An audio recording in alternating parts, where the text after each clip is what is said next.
apa yang harus dilakukan. Jangan sampai di hilirnya, terutama di rumah sakitnya, itu terjadi outbreak, tidak tertangani, karena di hulunya kita jebol. Di hulu salah satunya adalah bagaimana tadi kita menerapkan prokes yang ketat, salah satunya di dunia pendidikan, melaksanakan pendidikan ataupun belajar dari rumah.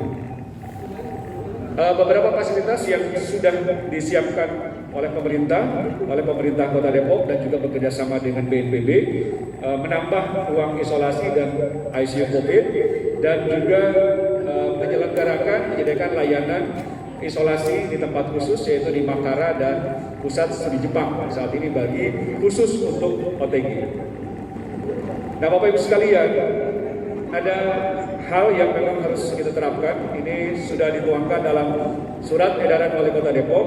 Ini inovasi dari Pak Wali juga terkait dengan gerakan 2I 3M, yaitu iman, imun, menggunakan masker, mencuci tangan, menjaga jarak.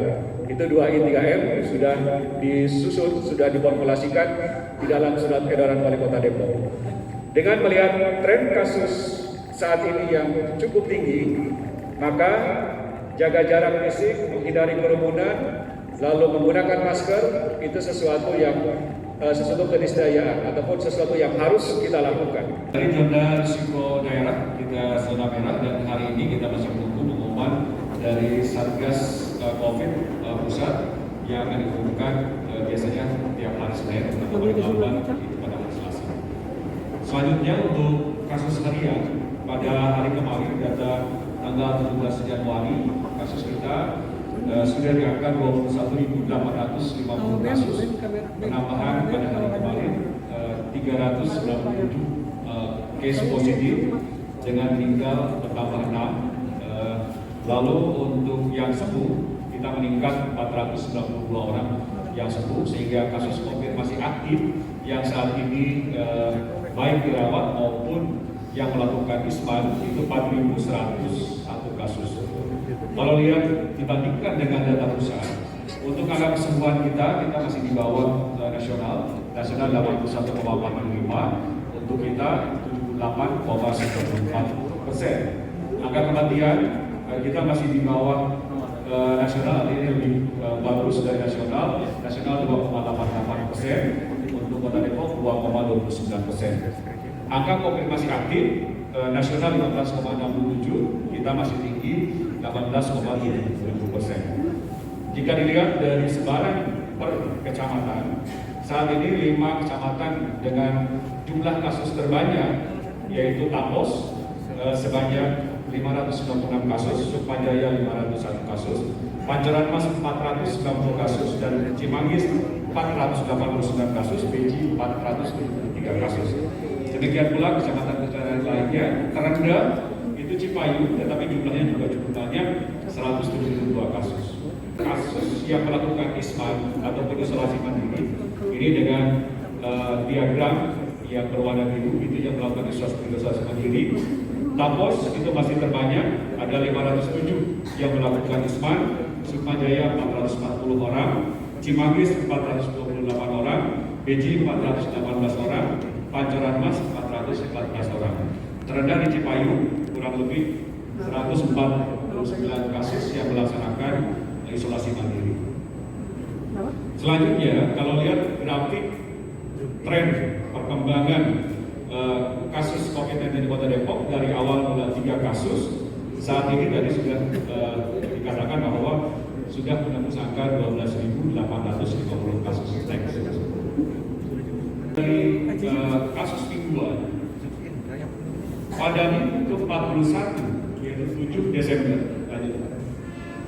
7 Desember sampai dengan 13 Desember 2020 itu adalah menjadi puncak kasus baru mingguan. Jadi pada minggu 41 jumlah kasusnya 1.886 kasus itu dalam waktu 1 minggu. Jadi itu kasus mingguan, tidak ada terapi lagi. Faktor-faktor penyebab peningkatan kasus yaitu mulai dibukanya aktivitas sosial dan ekonomi sehingga menimbulkan interaksi dan pergerakan orang. Yang kedua, meningkatnya kasus dari klaster perkantoran dan tempat kerja yang berdampak kepada klaster keluarga. Nah saat ini berbalik kondisinya, meningkat klaster keluarga dan berpengaruh terhadap klaster perkantoran, tempat kerja dan juga komunitas. Jadi saat ini yang paling tinggi adalah pada klaster keluarga. Nah, maksudnya terus. Klaster keluarga ini saat ini mendominasi. Jadi kalau dilihat dari persentase, itu klaster keluarga hampir lebih dari 85%. Klaster lainnya yang perlu diwaspadai adalah tadi klaster perkantoran, klaster ataupun kasus impor yaitu dari luar, lalu perjalanan, tenaga kesehatan, dari pertemanan, fasilitas kesehatan, klaster liburan, ini liburan juga ada beberapa yang terdampak dari klaster liburan. Pusat perbelanjaan saat ini sudah ada, yaitu mall dan lain-lain, kafe, rumah makan, lalu kegiatan kemasyarakatan itu ada pemaparan di situ, fasilitas pendidikan, meskipun katakanlah tadi dari ternyata misalnya ada seorang guru yang terpapar positif, mereka ke sekolah lalu berkomunikasi dengan guru lainnya, terjadilah penularan antar guru di sana. Ini terjadi di beberapa sekolah, tapi tidak kita publish, dan ini mohon untuk berhati-hati terhadap teman kerja, terutama para guru yang ada di sekolah. Lalu tetangga, selanjutnya fasilitas olahraga dan hotel dan penginapan. Nah itu beberapa klaster yang saat ini memang ada di Kota Depok. COVID-19 yang terjadi pada anak, kalau kita lihat dari komposisi usia, yang terbanyak memang pada usia lebih dari 30 tahun. Jadi usia produktif itu mendominasi. Pada kasus anak, dari kalau dibandingkan dengan total kasus, untuk saat ini jumlahnya 15,03%. Ada penurunan dari sebelumnya Mawali dari 17%. Saat ini kasus pada anak 15,03%. Kasus akumulasinya, kasus pada anak berjumlah 3.284 kasus, anak 17 tahun ke bawah. Dengan kasus aktif saat ini, lanjut deh. Lanjut. Terus, ya. Nah ini kasus kumulatif yang tadi. Yang anak terus, ya.